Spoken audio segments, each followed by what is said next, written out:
बिस्मिल्लाहिर्रहमानिर्रहीम। मैं हूँ उज़्मा और आप देख रहे हैं नेमत करदा फूड्स। मेरी दुआ है कि आप जहाँ रहें खुश रहें, आबाद रहें। आज मैं आपके साथ टिंडे बनाने की बहुत मज़ेदार सी रेसिपी शेयर कर रही हूँ।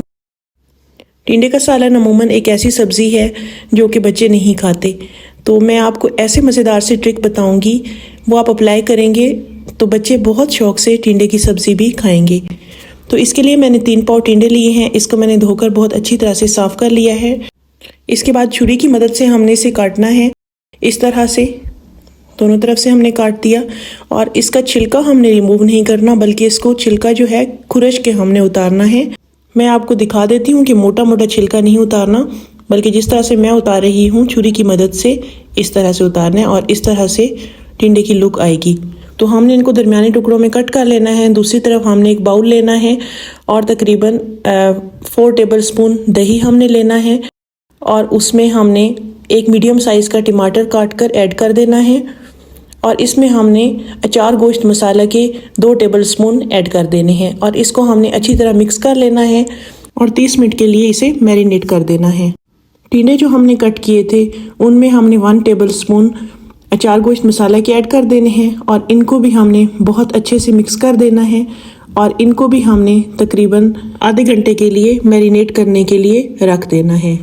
तो मैंने इन्हें आधे घंटे के लिए मैरिनेट करने के लिए रख दिया है। एक बर्तन में हमने थोड़ा सा ऑयल लेना है और इसमें एक मीडियम साइज़ का प्याज बारीक चॉप करके ऐड कर देना है और इसको हमने हल्की आंच पे पकाना है। प्याज़ों को नरम करने के लिए और इनमें एक अच्छा सा ब्राउन कलर लाने के लिए हम इसमें 1 टीस्पून नमक ऐड कर देते हैं। इससे जो है प्याज बहुत अच्छे तरीके से गल जाएंगे और इनमें एक बहुत अच्छा सा मज़ेदार सा कलर आ जाएगा। तो जी हमने इस तरह से प्याज़ों को फ्राई करना है। आंच जो है हमने मीडियम ही रखनी है। तो बस इतना हमने कलर लाना है कि प्याज इस तरह से ब्राउन हो जाएं। जब प्याज ब्राउन हो जाए तो मैरिनेट की हुई दही और टमाटर जो हमने रखे थे वो हमने ऐड कर देने हैं और इनको हल्की आंच पे पकाना है। आंच तेज़ नहीं करनी क्योंकि दही तेज़ आंच पर जलना शुरू हो जाती है। तो जी हमने हल्की आंच पे इसको फ्राई करना है और जब ये फ्राई होने लगे तो हमने ढक्कन बंद कर देना है ताकि प्याज और दही अच्छे तरीके से पक जाए। तो जी यहाँ प्याज और दही अच्छे तरीके से पक गए हैं और दही का ऑलमोस्ट सारा पानी खुश्क हो गया है। बहुत ज़बरदस्त सी खुशबू इसमें आ रही है। बहुत मज़ेदार सा जायका ऐड हो चुका है अचार गोश्त मसाले का। तो हमने इसमें अब मैरिनेट किए हुए जो टिंडे थे वो हमने ऐड कर देने हैं। हमने अचार गोश्त मसाला डालकर मैरिनेट किया था। इससे टिंडे का जायका जो है बहुत मज़ेदार सा हो जाएगा और बहुत अच्छी सी खुशबू इसमें ऐड हो जाएगी।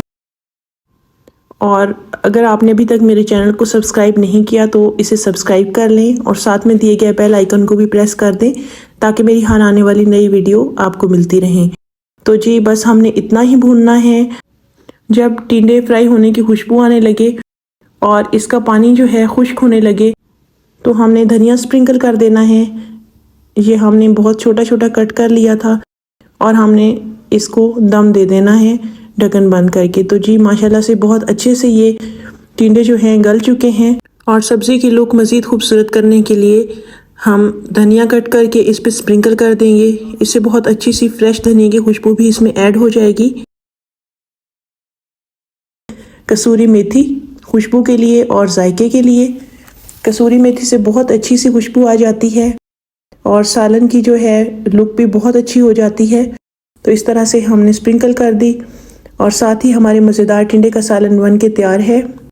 बस छोटी छोटी ट्रिक्स हैं जो आप अप्लाई करते हैं खाना बनाते हुए तो आपका खाना जो है बहुत मज़ेदार बनता है और खाने का जायका बहुत बढ़ जाता है।